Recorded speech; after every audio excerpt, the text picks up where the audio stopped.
एक बार की बात है। एक लड़का था। उसका नाम सबल था, जो नगर में रहता था। वह अपने जीवन से बहुत निराश था। उनकी निराशा का कारण यह था कि वह अब तक अपने जीवन में कुछ नहीं कर रहा था। उसके माता पिता उसे ताने मारते थे कि आपके सभी मित्र कुछ न कुछ कर रहे हैं, लेकिन आप अभी भी घर बैठे हैं।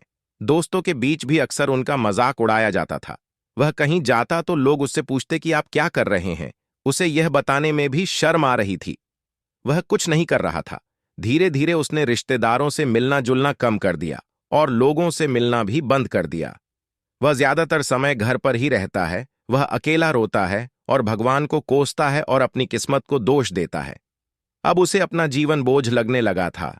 कभी कभी वह सोचता कि कब वह कुछ करने के योग्य बनेगा, और फिर वह सोचता कि जिंदा रहने से अच्छा मर जाना है। एक दिन वह अपने नगर की एक गली से गुजर रहा था। तभी उसने देखा कि एक उपदेशक दुख, खाक और परेशानियों पर उपदेश दे रहा है। वह भी उसी भीड़ में सबसे पीछे बैठ गया और गुरु के प्रवचन सुनने लगा। उपदेशक कह रहा था, दुख एक शिक्षक की तरह है जो हमें जीवन की सच्चाई दिखाता है और हमें जीने का सही तरीका सिखाता है। आप चाहें तो जिंदगी जीना भी सीख सकते हैं। गुरुजी उपदेश दे रहे थे कि तुम चाहो तो कुछ भी हासिल कर सकते हो, और अगर चाहो तो एक कोने में बैठकर रो सकते हो। इन सभी बातों को सबल ध्यान से सुन रहा था, लेकिन शिक्षक की यह बातें पसंद नहीं आई। उसने खड़े होकर कहा कि कुछ भी सिखाने से दुख दूर नहीं होता। इसमें केवल दर्द होता है। दुख की पीड़ा अनंत है। ऐसा लगता है कि इसके बाद कुछ होने वाला नहीं है। इससे कुछ भी फर्क नहीं पड़ता है। इसके सामने तो मौत भी छोटी लगती है। उपदेशक ने कहा, फिर तुम्हारा दुख क्या है? सबल ने उसके सामने अपनी सारी व्यथा सुनाई और पूछा, मेरे दुख का कोई उपाय है तुम्हारे पास? यह सुनकर शिक्षक मुस्कुराए और बोले, तुम उस दिन मेरे पास आओ जब आपके जीवन में वास्तविक दर्द हो। मैं आपकी समस्या का समाधान अवश्य करूंगा। यह कहकर गुरु वहां से चला गया। सबल ने सोचा, कहीं मेरा दुख नकली तो नहीं है? क्या मैं जिस दर्द से गुजर रहा हूं वह नकली है? मेरा दुख कोई नहीं समझ सकता। जब मां बाप नहीं समझते तो गुरु क्या समझेगा? उनके दुखों से व्यथित होकर सबल ने एक फैसला लिया कि अब वह कुछ करेगा। सबल ने एक छोटा व्यवसाय शुरू किया, पर उसे सफलता नहीं मिल रही थी। लेकिन उसके घर वाले पूछते हैं कि क्या वह कुछ कोशिश कर रहा है।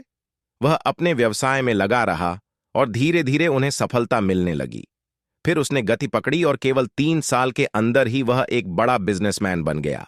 अब सबल के आसपास ऐसे कई लोग थे जो उसकी परवाह करता था, जो उससे प्यार करता था।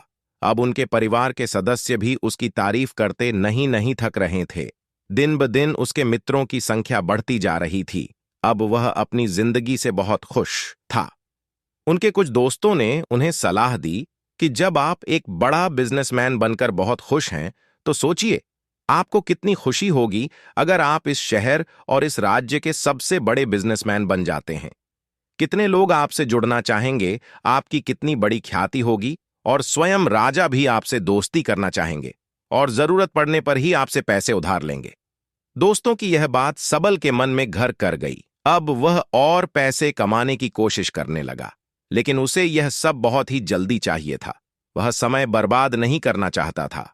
उनका अधिकांश समय इन चीजों को प्राप्त करने में गलाने लगा। इसलिए वह ऐसे काम करने लगा जो सही नहीं था। उसने बड़ा उधार लेना शुरू कर दिया।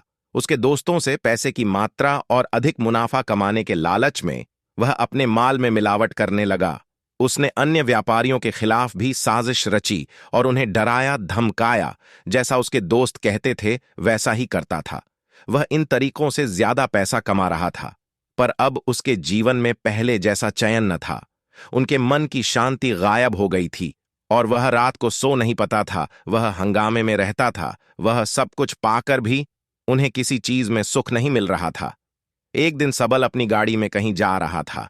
तभी रास्ते में उन्हें उपदेशक का आश्रम दिखाई दिया।